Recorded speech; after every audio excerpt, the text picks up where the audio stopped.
back to our channel, Limabean Living.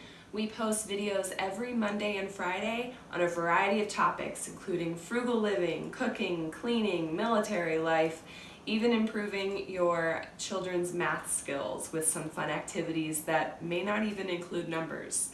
But in today's video, I'm going to be sharing with you one of my all-time favorite recipes. It is super easy, it is super delicious, so let's get started.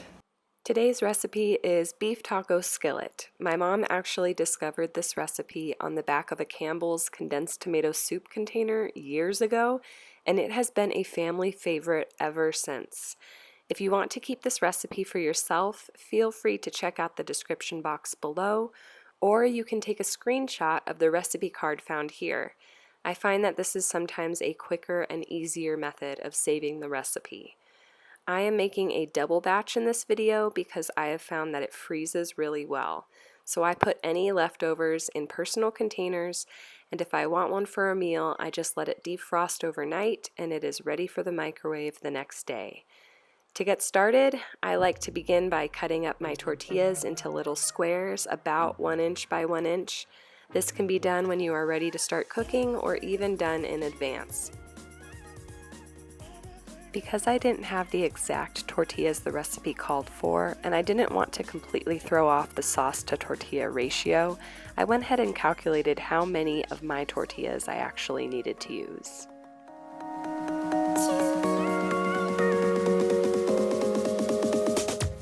I prepared my tortillas ahead of time, so in order to keep them just still fresh and not dry out, I returned them to the bag that they were originally in and kept them there until I was ready to use them later in the recipe.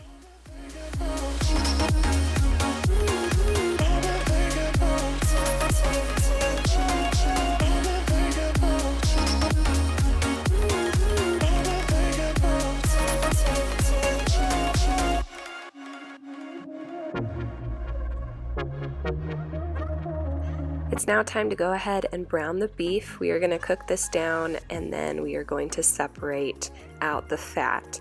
If you wanted to use ground turkey instead, I'm pretty sure that would taste just fine and you could make your own turkey taco skillet.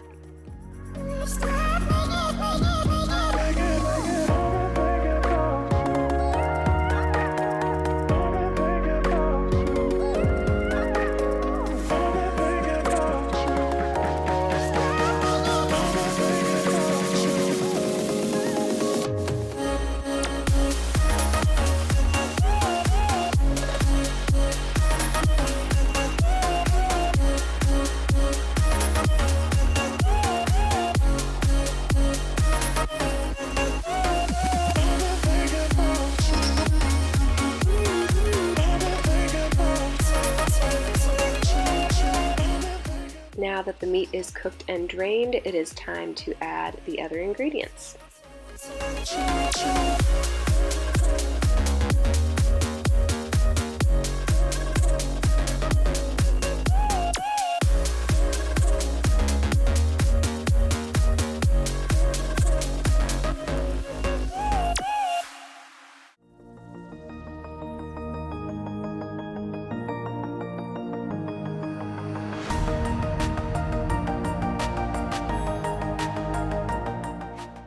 I am a total weakling and can't handle spice at all, but if you like really spicy stuff, go ahead and add in the hottest salsa you can find.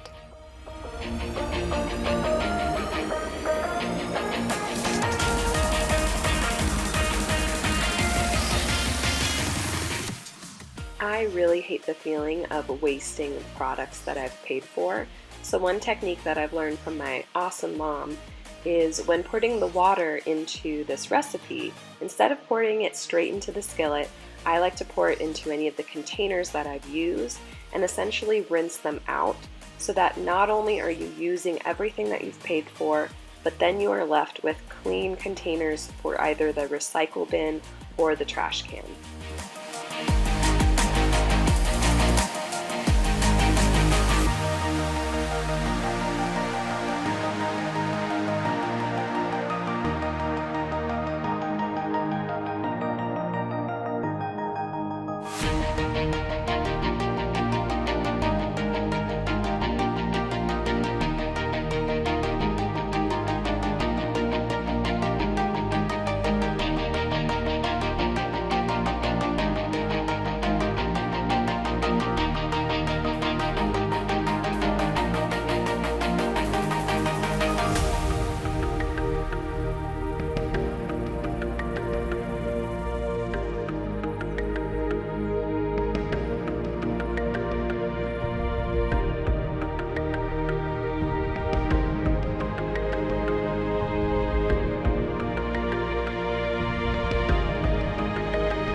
Let me know in the comments below if you like this recipe or if you want to see more super easy and delicious meals like this.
For all you cheese lovers out there, don't worry, this is not the only time I will be adding cheese to this recipe.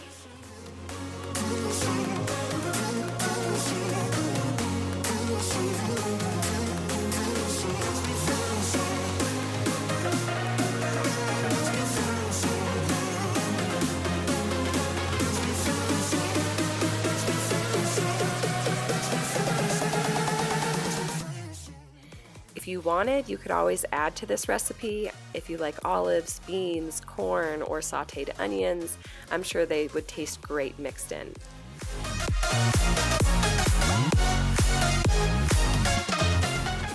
I enjoy eating this meal accompanied by some broccoli, but I'm pretty sure it would taste good with any type of vegetable on the side.